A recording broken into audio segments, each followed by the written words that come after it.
지금부터 이방인 2부를 읽어보겠습니다. 제2부 1. 체포되자 곧 나는 여러 번 신문을 받았다. 그러나 인정신문이어서 오래 걸리지는 않았다. 처음에 경찰서에서는 아무도 내 사건에 관심을 갖는 것 같지 않았다. 일주일 후 예심 판사는 그와 반대로 호기심을 가지고 나를 바라보았다. 그러나 우선 그는 오직 나의 이름과 주소, 직업, 생년월일과 출생지를 물었을 따름이다. 그러고는 내가 변호사를 선임했는지 알고 싶어 했다. 내가 안 했다고 인정하면서 반드시 변호사를 선임해야 하느냐고 물었다. 왜 그러시죠? 그가 말했다. 나는 내 사건이 지극히 간단한 것이라고 생각한다고 대답했다. 그는 웃으면서 말했다. 그것도 하나의 의견이긴 하죠. 하지만 법이라는 게 있어서 당신이 변호사를 선임하지 않으면 우리가 국선 변호사를 지정하게 됩니다. 나는 사법부가 그런 세세한 것을 맡아준다니 참 편리하다고 생각했다. 그리고 예심 판사에게 그렇게 말했다. 그도 나에게 동의를 표하고 법이 아주 잘 되어 있다고 결론을 내렸다. 나는 처음엔 그를 중요시하지 않았다. 그는 커튼을 둘러친 어떤 방에서 나를 맞아주었다. 그 방의 전등은 그의 책상 위에 놓인 것 하나뿐이었는데 그것의 불빛은 그의 지시에 따라 내가 앉은 안락 의자를 비추고 있었고 그 의자 자신은 어둠 속에 머물러 있었다. 나는 전에 이와 비슷한 장면의 묘사를 책에서 읽은 적이 있었고 내가 느끼기엔 그 모든 게 무슨 장난 같았다. 대화를 끝낸 뒤에는 반대로 내가 그를 쳐다보았는데 그가 섬세한 용모, 움푹한 풀었는 큰 키, 긴 회색 콧수염, 그의 백발에 가까운 수북한 머리털을 가진 남자라는 것을 알 수 있었다. 그는 분별력이 있어 보였고 입술을 쫑긋거리는 신경질적인 버릇이 있기는 해도 그런대로 호감형이었다. 방을 났을 때 나는 그에게 손을 내밀려고까지 했지만 내가 사람을 죽였다는 사실을 제때에 상기했다. 이튿날 어떤 변호사가 감옥으로 나를 만나러 왔다. 키가 작고 통통하고 꽤 젊은 데다 머리를 정성스럽게 빗어 붙인 모습이었다. 날씨가 더운데도 그는 짙은색 정장 차림으로 끝이 접힌 정장용 칼라에 굵은 흑백 줄무늬가 있는 이상한 넥타이를 메고 있었다. 그는 겨드랑이에 끼고 있던 서류 가방을 내 침대 위에 내려놓고 자기소개를 하더니 내 서류를 검토해 보았다고 말했다. 내 사건이 까다롭긴 하지만 내가 그를 신뢰해 준다면 재판에 이길 것을 믿어 의심치 않는다는 것이었다. 내가 고맙다고 하자 그는 말했다. 그럼 본론으로 들어갑시다. 그는 침대 위에 앉은 다음 나의 사생활에 관한 조사를 해보았다고 설명했다. 그는 나의 어머니가 최근에 양로원에서 사망한 사실을 알게 되었다. 그래서 마랭구에 가서 조사를 했다. 조사 결과 어머니의 장례식 날 내가 냉담한 태도를 보였다는 사실을 알게 되었다. 변호사가 내게 말했다. 그런데 말이죠. 사실 당신에게 이런 걸 묻는다는 게 나로서는 좀 거북한 일이긴 해요. 하지만 이건 매우 중요합니다. 그리고 만약에 내가 반박할 거리를 전혀 찾아내지 못한다면 그건 검사 측에 아주 유리한 논거가 될 겁니다. 그는 내가 자신에게 협력해 주기를 바랐다. 그는 내가 그날 마음이 아팠느냐고 물었다. 그 질문에 나는 몹시 놀랐다. 만약에 내가 그런 질문을 해야만 할 처지라면 나는 매우 거북했을 것 같았다. 그렇지만 나는 내 감정이 어떤지 살펴보는 습관 같은 건 별로 없기 때문에 그 점에 대해 알려주기는 어렵다고 대답했다. 아마도 나는 엄마를 사랑했겠지만 그러나 그런 것은 아무 의미도 없었다. 정상적인 사람들은 사랑하는 사람들의 죽음을 많게건 적게건 바랐던 적이 있는 법이다. 그 말에 변호사는 내 말을 가로막았고 매우 흥분한 것 같아 보였다. 그는 법정에서든 예심 판사의 방에서든 그런 말은 하지 않겠다고 약속하라고 다그쳤다. 그렇지만 나는 그에게 내가 원래 육체적 욕구의 감정이 방해받는 일이 많은 천성이라고 설명해 주었다. 엄마의 장례식이 있던 날 나는 매우 피곤했고 졸렸다. 사진이 그렇다 보니 뭐가 어떻게 돌아가는 것인지 잘 알 수가 없었다. 내가 확실히 말할 수 있는 것은 엄마가 죽지 않았더라면 더 좋았겠다는 거였다. 그러나 내 변호사는 성이 차지 않는 것 같은 표정이었다. 그는 나에게 말했다. 그 정도로는 안 돼요. 그는 잠시 생각에 잠겼다. 그는 그날 내가 자연스러운 감정을 억제했다고 말할 수 있느냐고 물었다. 아니요, 그건 사실이 아니거든요. 나는 대답했다. 그는 내가 좀 밉살스럽다는 듯 이상한 눈길로 나를 쳐다보았다. 그는 나에게 어쨌든 양로원 원장과 직원들이 증인으로 불려 나와서 신문을 받을 텐데 그렇게 되면 내게는 대단히 불리하게 작용할 수도 있다고 그의 쌀쌀맞다 싶은 어조로 말했다. 내가 그에게 그 이야기는 내 사건과 아무 관계없다고 지적했지만 그는 내가 법정을 상대해 본 경험이 전혀 없다는 걸 말하지 않아도 알겠다고만 대답했다. 그는 화가 난 얼굴로 나가버렸다. 나는 그를 좀 더 붙잡아 두고서 그의 호감을 사고 싶다고, 나를 더 잘 변호해 주기를 바라서가 아니라 말하자면 그냥 마음이 그래서 그러고 싶다고 설명하고 싶었다. 무엇보다도 내가 그를 불편하게 만들고 있는 게 눈에 빤히 보였다. 나는 그를 이해하지 못했고 오히려 나를 원망하고 있었다. 나는 내가 다른 사람들과 다를 바 없다고, 조금도 다를 바 없다고 그에게 분명히 말해주고 싶었다. 그러나 이 모든 게 결국은 별 소용이 없는 짓이었다. 나는 귀찮아서 그러는 걸 포기하고 말았다. 얼마 뒤에 나는 다시 예심 판사 앞으로 불려갔다. 오후 2시였는데 이번에는 그의 사무실이 엷은 커튼으로 약간 걸려졌을 뿐인 빛으로 가득했다. 매우 더웠다. 그는 나를 앉힌 다음 나의 변호사는 피치 못할 사정 때문에 오지 못했다고 매우 정중하게 말해주었다. 그러나 내게는 변호사가 입회할 때까지 그의 신문에 대답하지 않고 기다릴 권리가 있다고 했다. 나는 혼자서도 대답할 수 있다고 말했다. 그가 손가락으로 책상 위의 버튼을 눌렀다.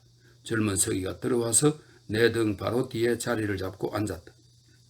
우리는 둘 다 안락의자에 편안하게 앉았다. 신문이 시작되었다. 판사는 먼저 사람들이 나에 대해 말이 없고 내성적인 성격이라고 하던데 그 점에 대해서는 어떻게 생각하느냐고 물었다. 별로 할 말이 없으니까요. 그래서 말을 안 하는 거죠. 나는 대답했다. 그는 첫 신문 때처럼 빙그레 웃으면서 그건 참 지당한 이유라고 말한 다음 하기야 그건 전혀 중요한 일이 아니지요 라고 덧붙였다. 그는 말을 멈추고 나를 바라보더니 갑자기 자세를 바로 하면서 빠른 어조로 말했다. 내가 관심을 가지는 쪽은 당신입니다. 나는 그가 무슨 뜻으로 하는 말인지도 잘 몰라서 아무 대답도 하지 않았다. 그는 이어서 덧붙였다. 당신의 행동에는 나로서는 이해하기 힘든 점들이 있어요. 나는 당신이 그걸 이해할 수 있도록 도와줄 거라고 확신합니다. 나는 모두 지극히 단순한 일이었다고 말했다. 그는 그날 하루의 일들을 다시 얘기해보라고 나를 재촉했다. 나는 그에게 이미 한번 이야기한 것을 되풀이했다. 레몽, 바닷가, 해수욕, 싸움, 다시 바닷가, 작은 샘, 태양, 그리고 5발의 총격. 한마디 할 때마다 그는 그렇죠, 그렇죠 라고 말하곤 했다. 쓰러진 시체에 이야기가 미치자 그는 좋아요라는 말로 진술에 동의했다. 나는 그처럼 같은 이야기를 되풀이하는 것이 지겨웠다. 나로서는 그렇게 말을 많이 해본 적은 한 번도 없었던 것 같다. 잠시 침묵이 흐른 뒤 그는 자리에서 일어나더니 나를 도와주고 싶다. 내게 흥미를 느낀다. 하나님의 도움을 얻어 나를 위해 뭔가 해줄 수 있을 것 같다고 말했다. 그러나 먼저 그는 나에게 몇 가지 더 물어보고 싶다고 했다. 그러더니 다짜고짜로 엄마를 사랑했느냐고 물었다. 나는 네, 누구나 그렇듯이요 라고 대답했다. 그러자 그때까지 규칙적으로 타이프를 치고 있던 서기가 키를 잘못 친 것 같았다. 당황하면서 다시 앞쪽으로 돌아가지 않으면 안 되었으니 말이다. 여전히 확연한 논리적 연관성도 없이 그가 이번엔 근총 5발을 연달아서 쏘았느냐고 물었다. 나는 잠시 생각해 본 뒤 처음에 한 발만 쏘고 며칠 후에 다시 4발을 쏘았다고 분명하게 말했다. 그러자 그는 첫 발과 둘째 발 사이에 왜 기다렸습니까? 하고 물었다. 또다시 붉은 바닷가가 눈에 선해지면서 나는 태양의 지지는 듯한 열기를 이마 위에 느꼈다. 나는 그러나 이번에는 아무 대답도 하지 않았다. 침묵이 이어지는 동안 판사는 흥분하는 것 같았다. 그는 자리에 앉더니 머리털을 흔들면서 책상 위에 팔꿈치를 괴한 다음 이상한 표정으로 나를 향해 약간 몸을 굽혔다. 왜 땅바닥에 쓰러진 시체에다 쏘았느냐고요? 그 무릎에 나는 대답할 수가 없었다. 예심 판사는 두 손으로 이마를 짚고 목소리까지 약간 변해서는 거듭 물었다. 왜요?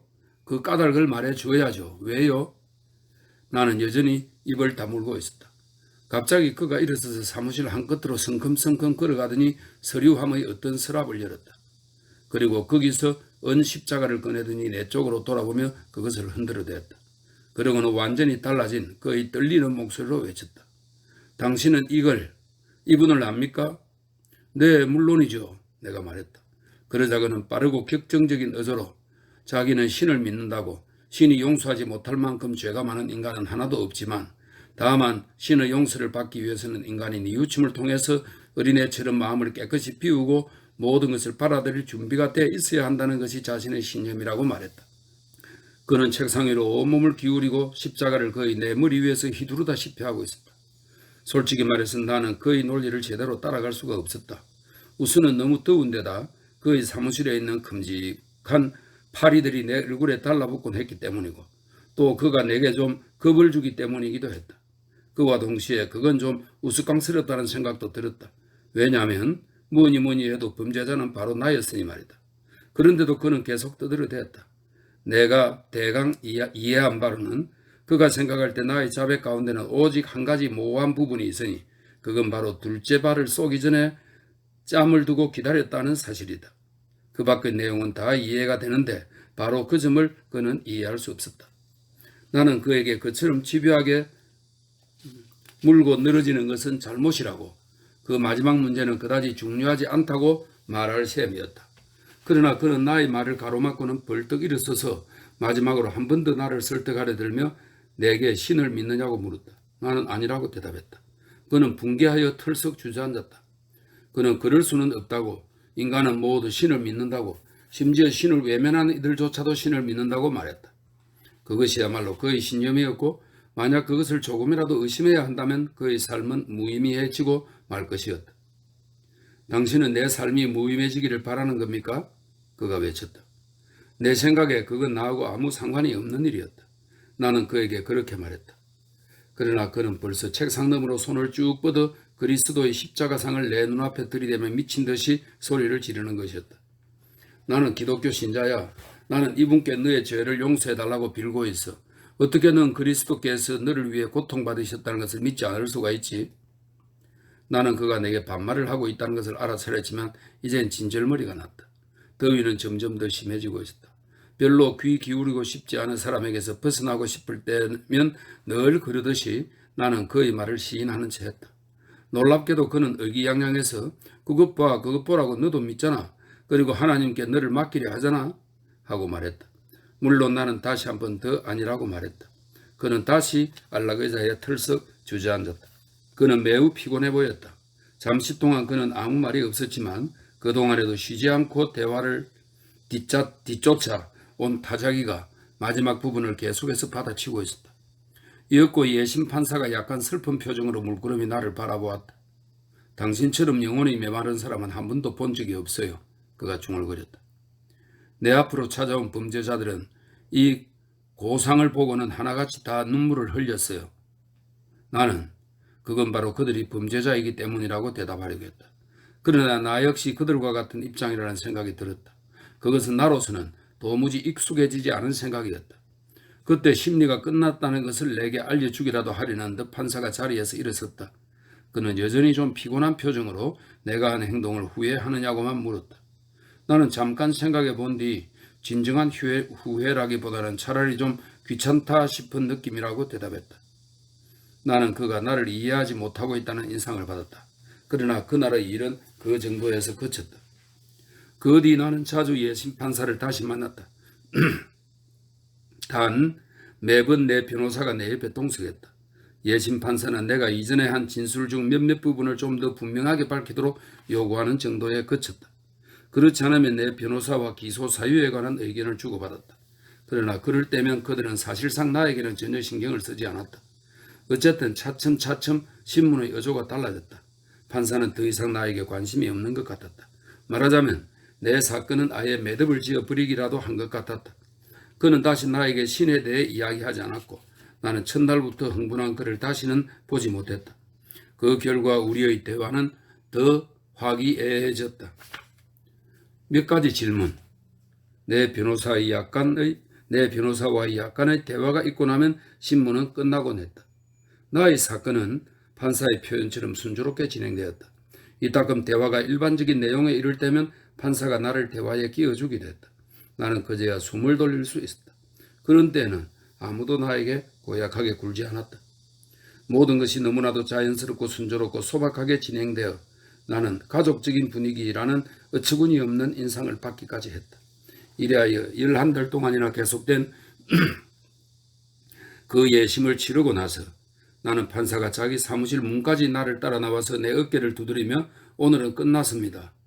반기독자 양반 하고 다정스럽게 말해주던 그 흔하지 않은 순간들 외에는 아무것도 즐거움이 없었다는 사실에 거의 놀랐을 정도였다고 말할 수 있다.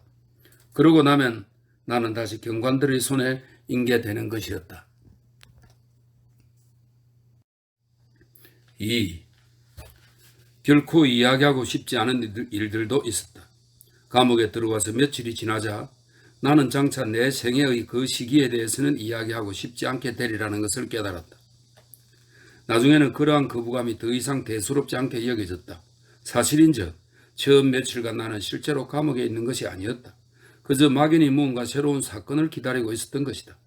모든 것이 시작된 것은 오직 마리가 처음이자 단 한 번뿐인 면회를 온 다음부터였다. 그녀의 편지를 받은 날부터, 관로 속에 설명이 있네요. 그녀는 나의 아내가 아니기 때문에 이제 더 이상 면회 허가를 받을 수 없다고 했다. 이렇게 되어 있네요. 그녀의 편지를 받은 날부터, 바로 그날부터 나는 감방이 내 집이고 내 삶이 그곳에서 멈추어 버렸다는 것을 느꼈다. 체포되던 날 나는 우선 이미 여러 사람이 수감되어 있는 감방에 갇히게 되었는데 대부분이 아랍인들이었다. 그들은 나를 보더니 웃었다. 그러고 나서 내게 무슨 짓을 했느냐고 물었다. 나는 아랍인을 한 명 죽였다고 대답하자 그들은 잠잠해졌다. 그러나 잠시 후 저녁이 되었다. 그들은 누워 잘 돗자리를 어떻게 깔아야 하는지를 설명해 주었다. 한 끝을 말아서 베개로 사용할 수 있는 것이었다. 밤새도록 빈대가 얼굴 위를 기어다녔다. 며칠 후에 나는 독방에 격리되어 나무 판자 침대에서 자게 되었다. 변기통과 쇠로 만든 대야가 있었다. 감옥은 도시의 맨 꼭대기에 있어서 작은 창문으로 바다를 볼 수 있었다. 어느 날 철장에 달라붙어 빛이 들어오는 쪽으로 얼굴을 내밀고 있는데 간수가 들어와서 면회온 사람이 있다고 말했다. 나는 말이구나 하고 생각했다. 과연 말이었다. 나는 면회실로 가기 위해 긴 복도를 지나가고 청계를 지나가고 끝으로 또 다른 복도를 지나갔다. 나는 늘따란 창으로 빛이 들어오는 아주 큰 방으로 들어섰다. 방은 세로로 방을 가르는 두 개의 커다란 철책에 의해 세 부분으로 분리되어 있었다. 두 철책 사이에는 8m에서 10m가량의 간격이 있어서 면회인과 죄수를 갈라놓고 있었다. 나는 내 맞은편에서 줄무늬 원피스를 입고 얼굴이 햇빛에 그을린 마리를 알아보았다. 내가 서 있는 쪽에는 19명의 수감자들이 있었는데 대부분이 아랍인들이었다. 마리는 무어인들에게 둘러싸여 있었고 두 여자 면회객 사이에 서 있었다. 그중 한 사람은 입을 꼭 다물고 있는 키 작은 노파로 검은 옷차림이었는데 다만 한 사람은 맨머리에 뚱뚱한 여자였고 요란하게 몸짓을 해대면서 아주 큰 소리로 찌끄리고 있었다. 두 철책 사이의 거리 때문에 면회인들과 죄수들은 아주 큰 소리로 이야기하지 않으면 안 되었다. 방 안에 들어서니 소란스러운 말소리가 그 방의 크고 텅 빈 벽들에 부딪혀 울리고 하늘에서 유리창들 위로 쏟아지는 세찬 빛이 방 안으로 뻗쳐 들어오고 있어서 나는 정신이 얼떨떨했다. 나의 감방은 그보다 더 조용하고 더 어둑했다. 그곳에 익숙해지기까지는 잠시 시간이 필요했다. 그러나 마침내 나는 환한 빛 속에 뚜렷이 드러나는 얼굴 하나하나를 잘 볼 수 있게 되었다. 나는 간수한 사람이 두 철책 사이 복도의 끝에 앉아있는 것을 보았다. 대부분의 아랍인 죄수들과 그들의 가족들은 서로 마주 향한 채 웅크리고 앉아있었다. 그들은 소리를 지르지 않았다. 그처럼 소란스러운 가운데서도 그들은 아주 나직하게 말을 주고받으면서도 용케 서로의 말을 알아듣는 것이었다. 가장 오른쪽에서 올라오는 그들의 희미한 속삭임은 그들의 머리 위에서 교차하는 대화에 대해 일종의 지속적인 전부를 이루고 있었다. 그러한 모든 것을 나는 마리에게로 다가가면서 한순간에 재빨리 알아챘다. 마리는 벌써 철책에 달라붙어서 있는 힘을 다해 나에게 웃어 보이고 있었다. 나는 그녀가 매우 아름답다고 생각했으나 그 말을 그녀에게 하지는 못했다. 그래 어때? 마리가 아주 큰 소리로 말했다. 그냥 그렇지 뭐. 잘 지내지? 뭐 필요한 건 없고? 응, 아무것도 없어. 우리는 입을 다물었고 마리는 여전히 웃고 있었다. 뚱뚱한 여자는 내 옆의 남자를 향해서 고함을 질러댔다. 아마도 그녀의 남편인 듯 솔직한 눈매에 키가 큰 금발의 사내였다. 그들은 이미 시작된 어떤 대화를 계속 중이었다. 자아는 개를 맞기 싫대요. 여자가 고래고래 소리를 질러댔다. 그래, 사내가 말했다. 당신이 나오면 개를 다시 맡을 거라 해도 자아는 개를 맞기 싫대요. 이번에는 마리 쪽에서도 레몽이 내게 안부를 전하더라고 소리를 질렀고 나는 고마워 하고 말했다. 그러나 내 목소리는 개는 잘 지내느냐고 묻는 내 옆 사내의 목소리에 묻혀버렸다. 그의 아내는 개가 더할 나위 없이 건강하다고 말하면서 웃었다. 내 왼편에 있는 손이 가냘프고 키가 작은 청년은 아무 말이 없었다. 나는 그가 자그마한 노파와 마주보고 있으며 두 사람 다 서로를 꿰뚫어지게 쳐다보고 있다는 것을 알아차렸다. 그러나 내겐 그들을 더 관찰할 여유가 없었다. 마리가 내게 희망을 가져야 한다고 외쳤기 때문이다. 나는 그래 하고 대답했다. 그와 동시에 나는 마리를 바라보았고 원피스 위로 그녀의 어깨를 꼭 껴안고 싶었다. 나는 그 얇은 천을 느끼고 싶었다. 그리고 그 천 말고 더 바랄 게 뭐가 있는지 알 수가 없었다. 아마 마리가 말하려는 것도 바로 그것이었으리라. 마리가 여전히 미소를 짓고 있었으니 말이다. 이제 내 눈에 보이는 것은 그녀의 반짝이는 치아와 눈가의 잔주름 뿐이었다. 마리가 다시 외쳤다. 나오게 될 거야. 그럼 우리 결혼해? 나는 그래 하고 대답했다. 그러나 그것은 무엇보다도 무슨 말이건 해야 했기에 한 말이었다. 그러자 마리는 아주 빨리 그리고 여전히 높은 음성으로 정말이라고 말했고 또 나는 석방될 거고 또 해수욕을 하러 가게 될 거라고 말했다. 그러나 그녀 옆의 여자가 고함을 질러대며 서기과에 바구니 하나를 맡겨놓았다고 말했다. 그녀는 그 속에 넣은 것을 빠짐없이 주워 섬겼다. 돈을 많이 주고 산 것들이니 잘 확인해야 한다는 것이었다. 내 옆의 청년과 그의 어머니는 여전히 서로를 쳐다보고 있었다. 아랍인들의 속삭이는 소리는 우리의 아래쪽에서 계속되고 있었다. 밖에서는 빛이 창에 부딪혀 부풀어 오르는 것 같았다. 나는 몸이 좀 아픈 것 같아서 그만 밖으로 나갔으면 싶었다. 시끄러운 소리 때문에 고통스러웠다. 그러면서도 다른 한편으로는 마리가 와 있을 때 그녀를 좀 더 보고 싶었다. 시간이 얼마나 지났는지 모르겠다. 마리는 자기 일에 대해서 이야기를 했고 끊임없이 미소를 지었다. 속살거림, 외침, 대화가 서로 교차하고 있었다. 서로 마주 바라보고 있는 내 옆의 젊은이와 노파, 두 사람만이 침묵의 섬을 이루고 있었다. 아랍인들이 한 명씩 차례로 떠밀려 나갔다. 맨 처음 사람이 나가는 즉시 그의 모든 사람이 일시에 말을 뚝 그쳤다. 키 작은 노파가 쇠창살로 다가섰고 그와 동시에 간수가 그녀의 아들에게 눈짓을 했다. 아들이 잘까 엄마 하고 말하자 노파는 창살 사이로 손을 내밀어 아들에게 천천히 오래도록 작은 손짓을 했다. 노파가 나가자 그 사이에 한 남자가 모자를 손에 들고 들어와서 그 자리를 차지했다. 그러자 남자 죄수 한 사람이 인도되어 들어왔고 그들은 활기 있게 이야기를 시작했지만 목소리는 작았다. 방안이 다시 조용해졌기 때문이었다. 내 오른편의 사내가 불려나갈 차례가 되자 그의 아내는 더 이상 크게 소리 지를 필요가 없다는 것을 깨닫지 못한 듯 여전히 목소리를 낮추지 않고 그에게 말했다. 건강 잘 돌보고 조심해요. 그 다음에 내 차례가 되었다. 마리는 몸짓으로 내게 키스를 보냈다. 나는 방을 나서기 전에 뒤를 돌아다 보았다. 마리는 얼굴에 창살에 꼭 갖다 붙인 채 여전히 어정쩡하고 경직된 미소를 지으며 우두커니 서 있었다. 그녀가 편지를 보낸 것은 그로부터 얼마 지나지 않아서였다. 그리고 내가 절대로 이야기하고 싶지 않았던 일들이 시작된 것은 바로 그때부터였다.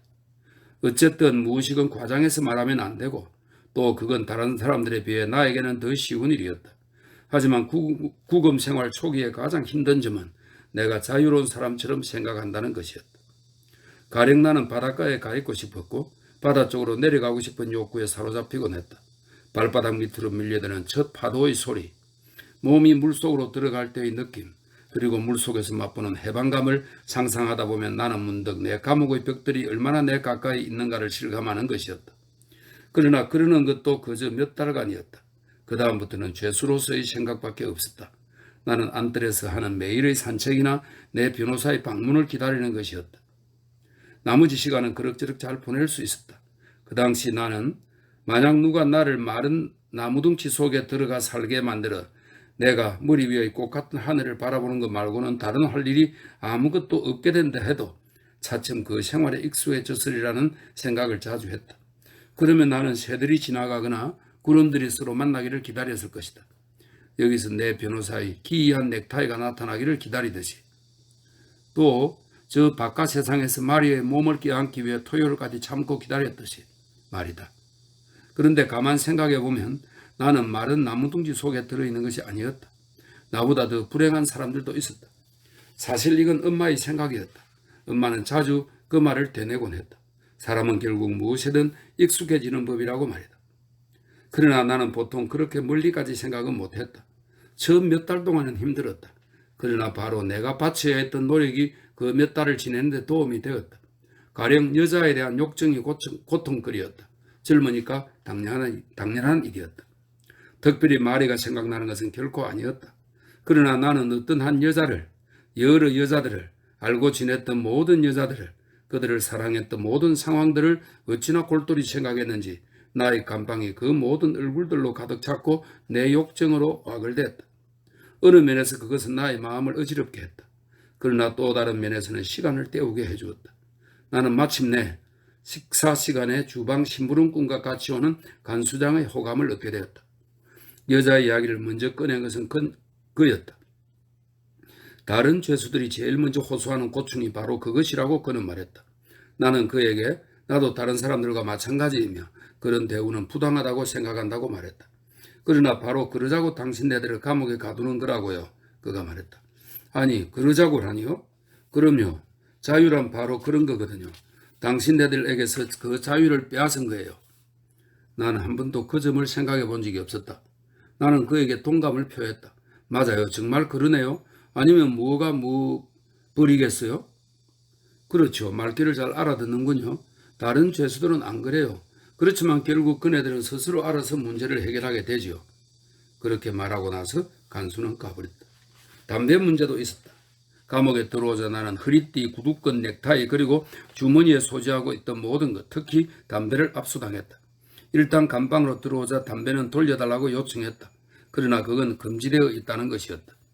처음 며칠 동안은 매우 힘들었다. 무엇보다 가장 나의 길을 꺾어놓은 것이 아마도 그것이었을 거다.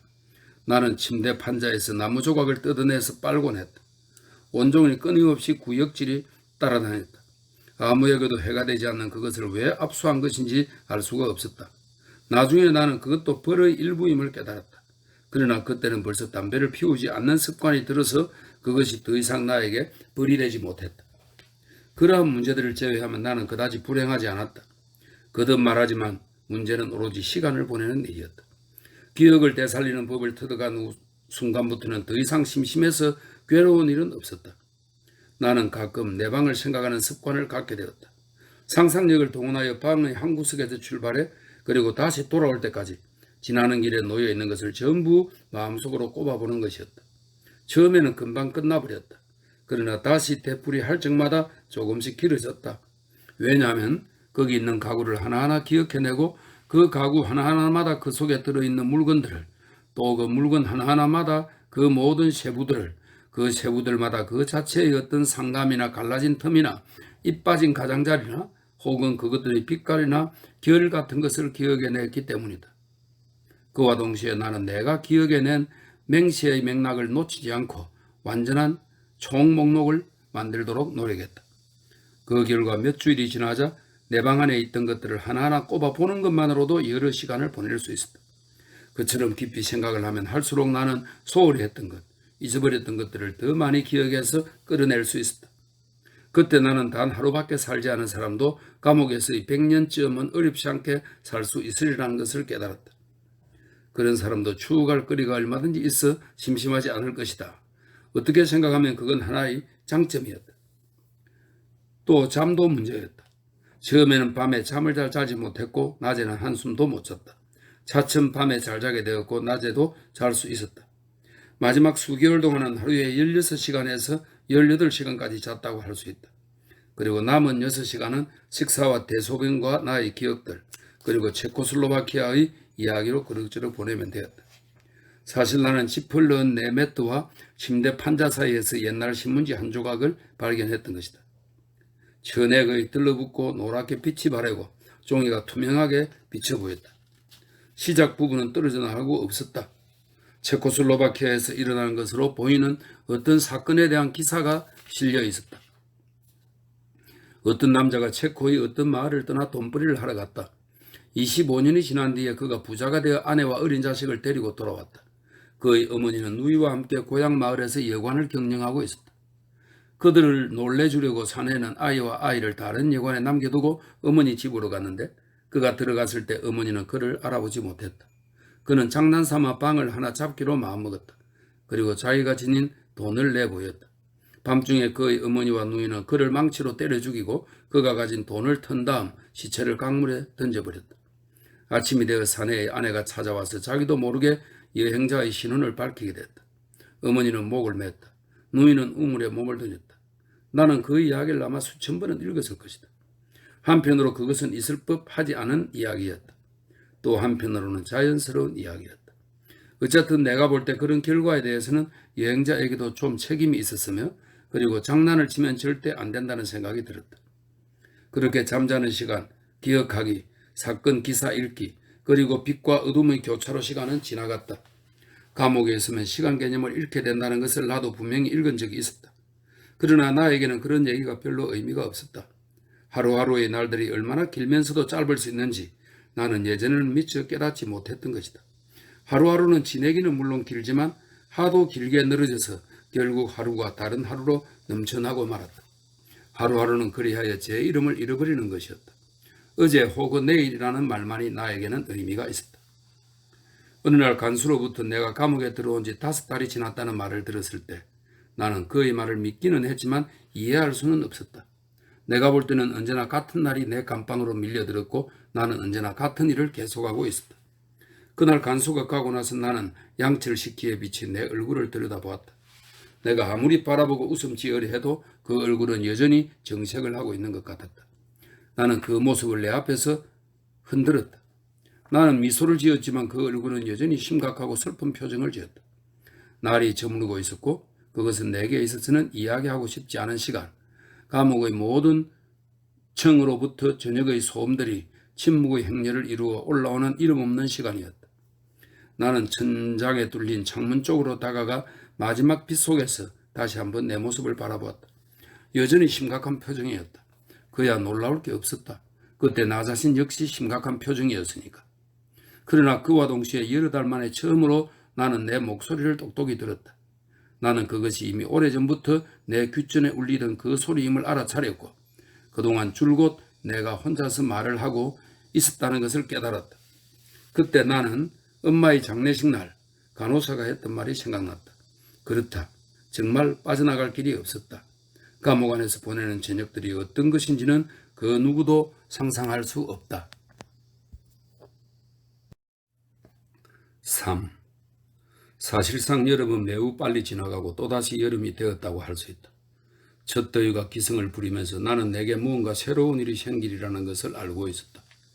내 사건은 중재재판소의 마지막 회기에 다루도록 되어 있었는데 그 회기는 6월로 끝나는 것이었다. 심리가 시작됐을 때 밖에는 햇빛이 가득했다. 내 변호사는 심리가 2, 3일 이상 계속되지는 않을 것이라고 내게 잘라 말했다. 그리고 덧붙였다. 게다가 법정에서도 서두를 겁니다. 왜냐하면 당신 사건은 이번 회기에 가장 중요한 사건이 아니니까요. 바로 다음에 다룰 존속 살해 사건이 있어요. 나는 아침 7시 30분에 불려나갔고 호송사에 실려 법원으로 갔다. 경관 2사람이 나를 어둠침침한 작은 방 안으로 들여다보냈다. 우리는 어떤 문 옆에 앉아 기다렸는데 문 뒤에서는 말소리, 부르는 소리, 의자 소리, 그리고 동네 축제에서 음악 연주가 끝난 뒤 춤을 출 수 있도록 장례를 정리할 때를 연상시키는 온갖 떠들썩한 소리가 들려왔다. 재판부의 출정을 기다려야 한다고 경관들이 내게 말했고 그중 한 사람이 내게 담배를 권했지만 나는 거절했다. 조금 뒤에 그가 나더러 떨리느냐고 물었다. 나는 아니라고 대답했다. 심지어 어떤 의미에서 나는 재판을 구경하는 것이 재미있기도 했다. 살아오는 동안 이런 기회가 한 번도 없었던 것이다. 그러자 또 다른 경관이 말했다. 그렇겠네요. 하지만 나중에는 지겨워지고 말아요. 잠시 후에 작은 벨 소리가 방 안에 울렸다. 그러자 그들이 내 수갑을 풀어주었다. 그들은 문을 열고 나를 피고인석으로 들여보냈다. 법정에는 사람들이 터질 듯이 꽉 들어차 있었다. 블라인드가 내려져 있는데도 햇빛이 여기저기서 새어 들어왔고 벌써부터 공기는 숨이 막힐 듯 답답했다. 유리창들은 닫아둔 채였다. 나는 자리에 앉았고 경관들이 나의 좌우에 자리를 잡았다. 내 앞에 나란히 열을 지어 자리한 얼굴들이 눈에 들어온 것은 바로 그때였다. 모두가 다 나를 바라보고 있었다. 나는 그들이 배심원이라는 것을 깨달았다. 그러나 그 얼굴도 하나하나가 어떻게 달라지는지는 말할 수가 없다. 내가 받은 인상은 한 가지뿐이었다. 말하자면 내 눈앞에 전차의 긴 좌석이 있고 거기에 앉아있는 이름 모를 승객들 모두가 새로 전차에 올라탄 승객을 몰래 엿보면서 웃음거리를 찾아내려고 하는 것 같았다. 그러나 그것이 어리석은 생각이라는 것을 나는 잘 알고 있었다. 왜냐하면 거기서 배심원들이 찾고 있던 것은 웃음거리가 아니라 범죄였기 때문이다. 그러나 그 차이는 그리 크지 않고 어쨌든 그것이 내 머리를 스친 생각이다. 나는 또한 그 닫힌 방 안에 들어찬 그 모든 사람들 때문에 좀 얼이 빠져 있었다. 법정 안을 다시 한번 둘러보았지만 알아볼 수 있는 얼굴이 하나도 없었다. 나는 그 모든 사람들이 나를 버리고 밀려들었다는 사실을 처음엔 알아차리지 못했던 것 같다. 평소에 사람들은 나의 존재에 관심을 기울이지 않았다. 내가 그 모든 법석의 원인이라는 것을 이해하기 위해서는 노력이 필요했다. 나는 경관에게 말했다. 많이도 모였네요. 그러자 경관은 신문 때문이라고 대답하며 배심원석 밑의 테이블 옆에 있는 한 무리의 사람을 가리켰다. 저기들 와 있네요. 그가 내게 말했다. 누구요? 하고 내가 물으니까 기자들 말이에요. 하고 그가 다시 말했다. 경관은 기자 중 한 사람을 알고 있었는데 바로 그때 그 기자가 우리 보고 우리 쪽으로 걸어왔다. 그를 보고 우리 쪽으로 걸어왔다. 이미 나이가 지긋한 호감형의 사내로 얼굴을 약간 찌푸리고 있었다. 그는 매우 정답게 경관과 인사를 했다. 악수를 했다. 그동안 나는 모든 사람들이 서로 만나고 말을 걸고 대화를 나누는 것이 마치 같은 세계의 사람들끼리 서로 만나서 즐거워하는 어떤 클럽에라도 와 있는 것 같다는 생각을 했다. 내가 남아도는 존재라는 좀 불청객 같다는 기묘한 느낌 또한 납득이 되었다. 그러나 기자는 웃음을 띠면서 나에게 말을 걸었다. 그는 내게 이 일이 다 잘 풀리기를 바란다고 말했다. 내가 고맙다고 하자 그가 덧붙였다. 아시다시피 우리가 당신 사건을 좀 띄워서 보도했어요. 여름은 신문 쪽에서 보면 한가한 철이거든요. 거리가 될 만한 것이라고는 당신 사건과 존속 살해 사건밖에 없었어요. 그리고 그는 자신이 방금 빠져나온 사람들 무리 속에서 큼직한 검은테 안경을 쓴 살찐 쪽제비처럼 생긴 키 작은 남자를 가리켜 보였다. 파리에 있는 어느 신문의 특파원이라고 했다. 하기야 당신 사건 때문에 온 건 아니죠. 그렇지만 존속 살해 사건에 관한 취재를 맡은 까닭에 당신 사건도 한꺼번에 기사로 만들어 보내라는 지시를 받은 겁니다. 그 말에 대해서도 난 하마터면 감사하다고 말할 뻔했다. 그러나 그건 우스꽝스러운 일이라는 생각이 들었다. 그 기자는 나에게 다정스러운 손짓을 살짝 해 보이고 가버렸다. 우리는 또 몇 분을 기다렸다. 내 변호사가 법복을 입고 여러 다른 동료들에게 둘러싸여 들어왔다. 그는 기자들에게 가서 악수를 했다. 기자들은 농담을 주고받기도 하고 웃기도 하며 아주 느긋해 보였다. 그때 마침 법정 안에 벨 소리가 요란스럽게 울렸다. 모두들 자기 자리로 돌아갔다. 내 변호사가 내게로 와서 악수를 했고 질문을 받으면 간단하게 대답하고 이쪽에서 먼저 나서서 말하지 말 것이며 그 밖의 일은 자기에게 맡기라고 충고했다. 내 왼편에서 의자를 뒤로 빼는 소리가 들리더니 붉은 법복을 입고 코안경을 쓴 키가 크고 호리호리한 남자가 조심스럽게 옷을 여미며 앉는 것이 보였다. 검사였다. 진행관이 재판부에 출정을 알렸다. 그와 동시에 커다란 선풍기 2대가 윙윙거리기 시작했다. 판사 3사람이 들어왔다. 둘은 검정옷을 입고 하나는 붉은 옷을 입었는데 그들은 서류를 가지고 들어와서 실내를 한눈에 내려다볼 수 있는 단으로 매우 빨리 걸어갔다. 붉은 옷을 입은 사람이 중앙의 안락의자에 앉더니 복감 모자를 앞에 벗어놓고 조그만 대머리를 손수건으로 닦은 뒤 개정을 선언했다. 기자들은 벌써 만년필을 손에 들고 있었다. 모두들 무심하고 약간 비웃는 듯한 표정이었다. 그러나 그들 중 회색 플라넬 양복을 입고 푸른 넥타이를 맨 훨씬 더 젊은 청년 하나만은 만년필을 앞에 놔둔 채 나를 바라다보고 있었다. 좌우 균형이 약간 어긋나 보이는 그의 얼굴에서 매우 맑은 두 눈만이 내 눈에 들어왔다. 그 눈은 이렇다 할 어떤 표정도 드러내지 않은 채 나를 주의 깊게 관찰하고 있었다. 그러자 나는 나 자신이 나를 바라보고 있는 것 같은 야릇한 인상을 받았다. 아마도 그 때문에 그리고 또 그런 장소의 관례를 잘 알지 못했기 때문에 나는 뒤이어 일어난 모든 일들, 즉 배심원들의 추측과 변호사, 검사, 배심원을 향한 재판장의 질문, 내가 아는 지명, 인명들이 뒤에 들리는 빠른 기소장 낭독, 그리고 다시 내 변호사에게 던져지는 또 다른 질문들을 제대로 이해할 수가 없었다. 그런데 재판장이 증인들을 소환토록 하겠다고 말했다. 진행관의 이름들을 읽었는데 그 이름들이 내 주위를 끌었다. 조금 전까지만 해도 불분명한 모습이었던 그 방청객들 속에서 하나씩 일어나 연문으로 사라지는 사람들이 보였다. 양로원 원장과 관리인, 토마 페레스 영감, 레몽, 마송, 살라마노, 마리는 나에게 살짝 걱정스럽다는 신호를 보냈다. 나는 그들을 진작 알아보지 못한 것에 대해 아직 놀라워하고만 있었는데 바로 그때 마지막으로 셀레스트가 자기 이름이 호명되는 소리를 듣고 일어섰다. 그 옆에는 식당에서 봤던 그 키 작은 여자가 그때의 그 재킷을 입고서 예의 정확하고 단호한 모습으로 앉아있는 것이 보였다. 그녀는 나를 뚫어지게 바라보고 있었다. 그러나 재판장이 또 말을 시작했기 때문에 나는 깊이 생각할 겨를이 없었다. 재판장은 이제부터 정식 심리가 시작될 것인즉 방청석의 정숙을 새삼스럽게 주문할 필요는 없을 것으로 생각한다고 말했다. 그의 말에 따르면 사건의 심리를 공명정대하게 진행하는 것이 그의 직분이며 그는 객관적인 눈으로 사건을 바라보고자 한다는 것이었다. 배심원들의 편견은 정의의 정신에 입각해서 이루어질 것이며 어쨌든 조그만 불상사라도 생기면 그는 방청객들에게 퇴장을 명하게 될 것이었다. 더위는 점점 심해졌고 실내에서 방청객들이 신문지로 부채질하는 것이 보였다. 그 때문에 구겨진 종이가 내는 나지막한 소음이 계속되었다. 재판장이 손짓을 하자 진행관이 밀짚으로 엮은 부채 3개를 가져왔고 새 판사는 즉시 그것을 사용했다. 나에 대한 신문이 즉시 시작되었다. 재판장은 침착하게 심지어 다정한 느낌마저 깃든 어조로 나에게 질문을 했다. 또다시 내게 신분을 밝히라고 했는데 나는 짜증이 나기는 했으나 따지고 보면 그건 당연한 일이라는 생각이 들었다. 왜냐하면 어떤 사람을 다른 사람으로 잘못 알고 재판을 한다면 그건 너무나 중대한 문제일 것이기 때문이다. 이었고 재판장이 내가 한 일에 대한 얘기를 다시 시작했는데 두세 마디마다 매번 나를 향해서 맞나요? 하고 물었다. 그럴 때마다 나는 변호사가 시킨 대로 네 재판장님 하고 대답했다. 재판장은 이야기를 할 때 지극히 세밀한 부분까지 언급했으므로 시간이 오래 걸렸다. 그동안 기자들은 줄곧 필기를 했다. 나는 그중 가장 젊은 기자와 그 키 작은 자동 인형 여자의 시선을 느끼고 있었다. 전차의 귀인 좌석은 일제히 재판장 쪽을 향하고 있었다.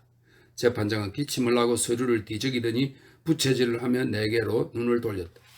재판장은 나에게 이제부터 겉보기에는 나의 사건과 무관한 것 같지만 아마도 대단히 밀접한 관계가 있는 문제들을 다루겠다고 말했다. 나는 그가 또 엄마 이야기를 하려는 것임을 알아차렸고 동시에 그것이 내게는 얼마나 지겨운 일인가를 느꼈다. 그는 왜 엄마를 양로원에 보냈느냐고 물었다. 나는 엄마를 돌보고 보살피게 할 만한 돈이 없었기 때문이라고 대답했다. 그는 그 일이 나에게 개인적으로 괴로운 일이었느냐고 물었고 나는 어머니도 나도 더 이상 서로에게 또한 다른 누구에게 기대하는 것이 아무것도 없었다고 그리고 우리는 둘 다 각자의 생활에 익숙해져 있었다고 대답했다. 그러자 재판장은 그 점에 관해서는 더 캐묻지 않겠노라고 말한 다음 검사를 향하여 내게 할 질문이 더 없느냐고 물었다. 검사는 반쯤 나에게 등을 돌리고 있었는데 나를 쳐다보지도 않은 채 재판장이 허락한다면 내가 아랍인을 살해할 의도로 혼자서 샘 쪽으로 되돌아간 것인지를 알고 싶다고 말했다. 아닙니다 하고 나는 말했다. 그렇다면 피고인은 왜 무기를 지니고 있었으며 왜 다름 아닌 바로 그 장소로 되돌아간 것입니까? 나는 우연이었다고 대답했다. 그러자 검사는 심술 섞인 어조로 지금은 이 정도로 하겠습니다 하고 말했다. 그러고 나서는 모든 것이 좀 혼란스러웠다. 적어도 나에게는 그랬다. 그러나 잠시 밀담을 나눈 뒤 재판장은 표정을 선언하면서 정인신문은 오후로 넘기겠다고 말했다. 나는 깊이 생각할 겨를이 없었다.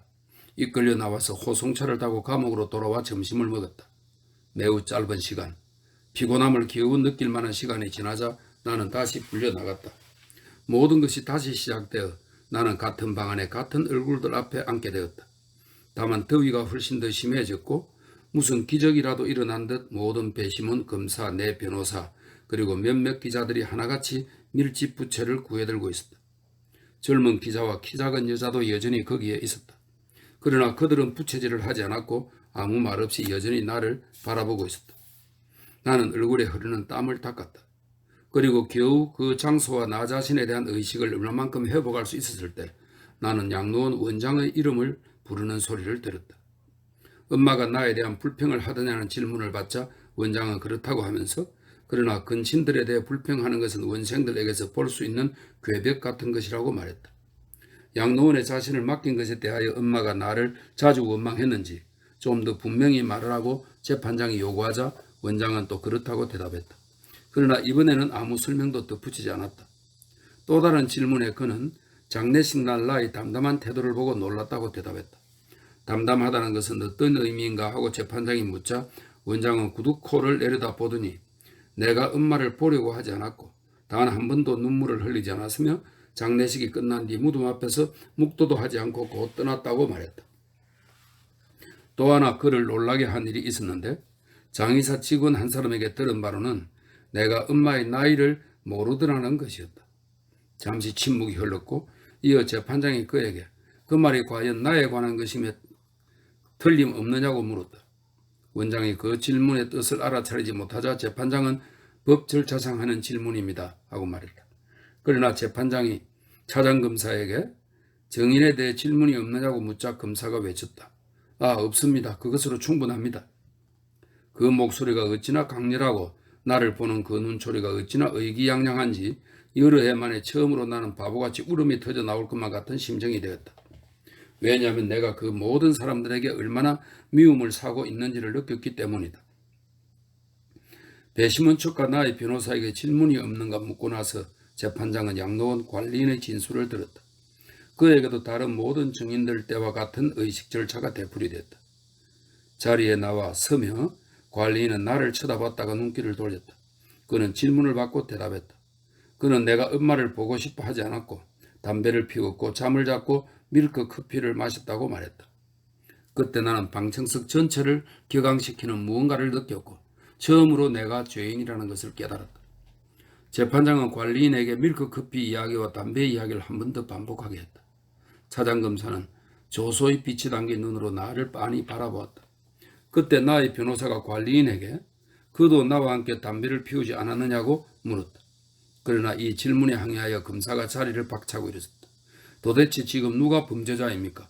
검찰 측 증인을 욕되게 하여 명명백백한 것임에 변함이 없는 증언의 심각성을 축소하려는 이런 방법들은 대체 무엇입니까? 그럼에도 불구하고 재판장은 질문에 대답하라고 관리인에게 말했다. 관리인 영감은 당황한 표정으로 말했다. 제가 잘못했다는 것은 잘 압니다. 그러나 저분이 권하신 담배를 차마 거절할 수가 없었습니다. 끝으로 재판장이 나에게 덧붙일 말이 없느냐고 물었다. 나는 없습니다. 다만 증인의 말이 옳다는 것을 말씀드립니다. 제가 증인에게 담배를 권한 건 사실입니다. 하고 대답했다. 그러자 관리인은 약간의 놀라움과 일종의 감사의 뜻이 담긴 눈길로 나를 바라보았다. 잠시 망설이더니 그는 밀크 커피를 권한 것은 자기였다고 말했다. 내 변호사는 기세가 등등해져서 배심원들이 그 점을 참작하리라 생각한다고 말했다. 그러나 검사가 우리의 머리 위로 벼락같이 소리를 질렀다. 물론 배심원들께서는 그 점을 참작하실 겁니다. 그리고 배심원들께서는 아무 관계도 없는 남이야 커피를 권할 수도 있지만 아들이라면 자기를 낳아준 어머니의 시신 앞에서 모름지기 그것을 거절해야 한다고 결론을 내릴 것입니다. 관리인은 자기 자리로 돌아갔다. 토마 페레스의 차례가 되었을 때는 진행관이 그를 증인대까지 부축해야만 했다. 페레스는 자신의 어머니와 특별히 잘 아는 사이였고 나는 장례식 날 한 번 만났을 뿐이라고 말했다. 그날 내가 어떻게 행동했느냐는 질문에 그는 이렇게 대답했다. 사실 말씀이죠. 그날 제 자신이 너무 힘들었습니다. 그래서 아무것도 보지 못했습니다. 힘들어서 아무것도 눈에 보이지 않았습니다. 왜냐하면 그건 나에게 굉장히 마음 아픈 일이었으니까요. 심지어 기절까지 했습니다. 그래서 나는 저분을 보질 못했습니다. 차장검사는 적어도 내가 눈물을 흘리는 것은 본 적이 있느냐고 물었다. 페레스는 없다고 대답했다. 그러자 이번에는 검사가 배심원들께서는 이 점을 참작하실 겁니다 하고 말했다. 그러나 내 변호사가 화를 냈다.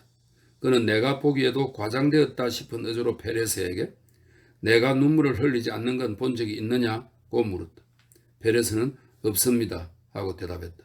방청객들이 웃었다. 그러자 내 변호사는 한쪽 소매를 걷어붙이면서 단호한 어조로 말했다. 이것이 바로 이 재판의 모습입니다. 모든 것이 다 사실이고 어느 것 하나 사실인 게 없습니다. 검사는 수수께끼 같은 얼굴로 문서의 제목을 연필로 찔러대고 있었다. 5분간의 휴정 시간에 변호사는 나에게 모든 것이 더할 수 없이 잘 되어 간다고 말했다. 휴정 후 피고인 측에서 요청한 셀레스트의 증언이 있었다. 피고인 측이란 바로 나였다. 셀레스트는 때때로 나에게 시선을 던졌고 두 손으로 파나마 모자를 만지작거리며 돌려댔다.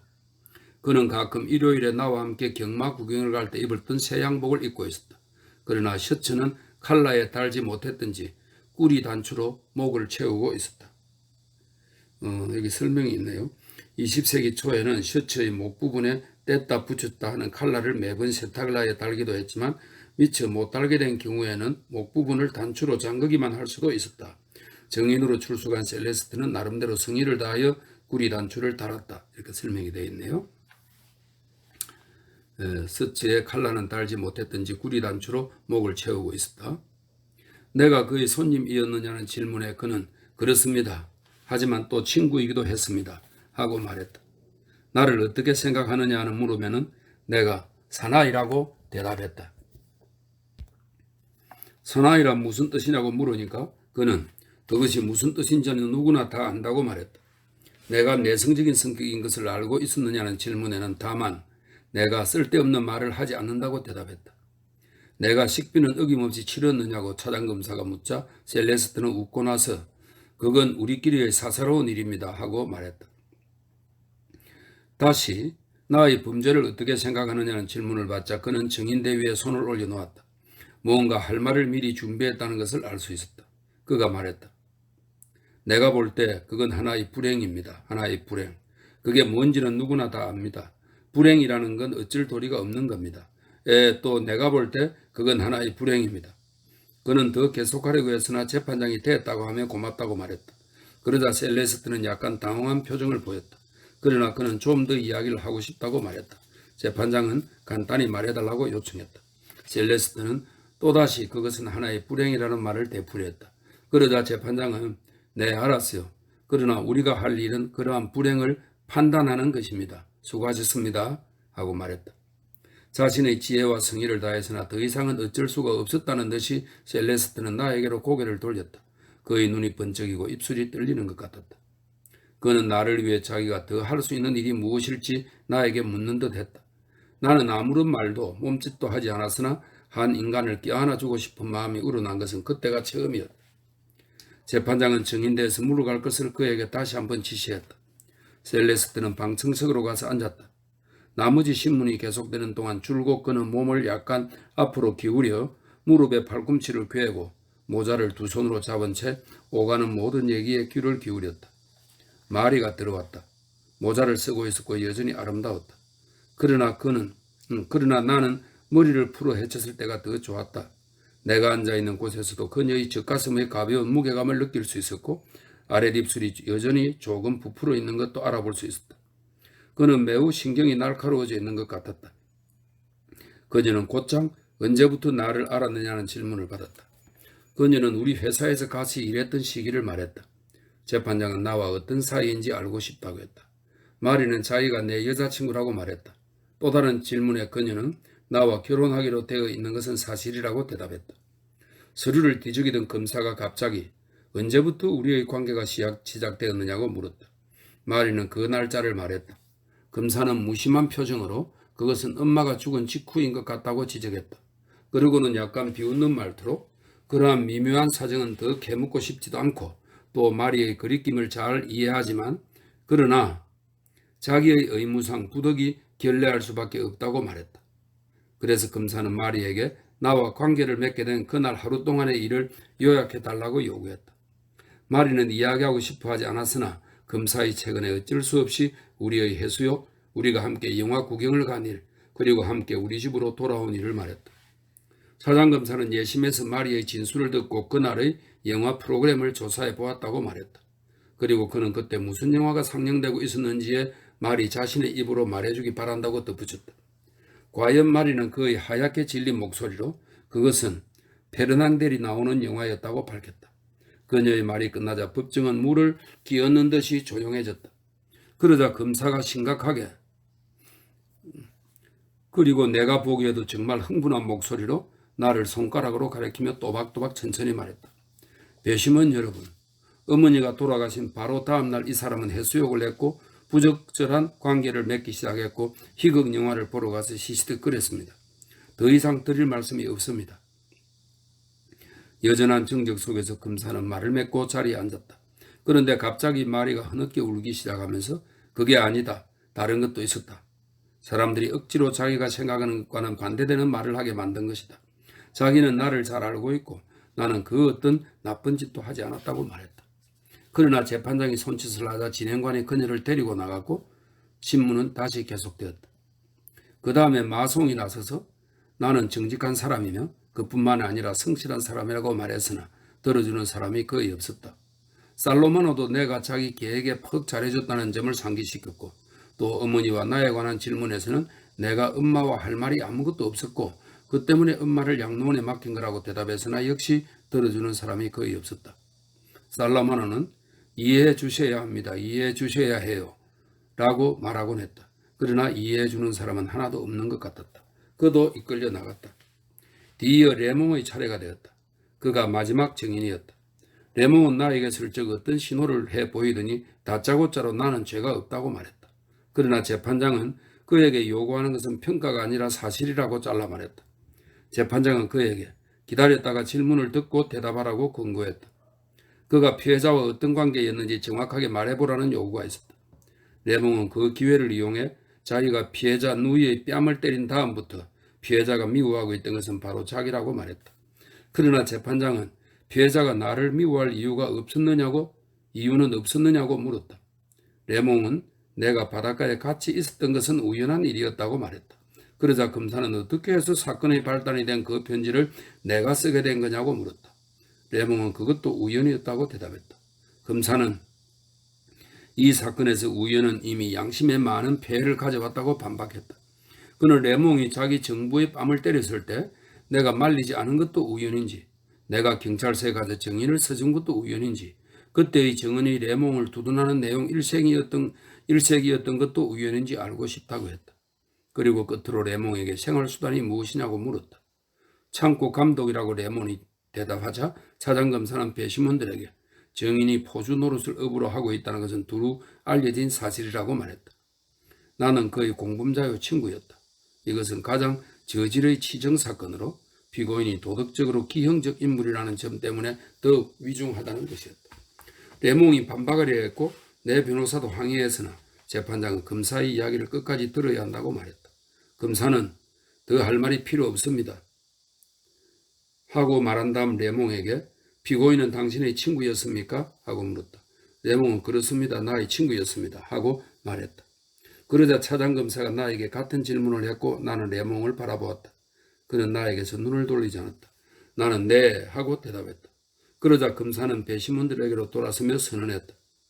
어머니가 돌아가신 다음 날 가장 수치스러운 방탕행위에 골몰했던 바로 그 사람이 하찮은 이유로 차마 입에 담을 수 없는 치정사건을 정리하기 위하여 살인을 한 것입니다.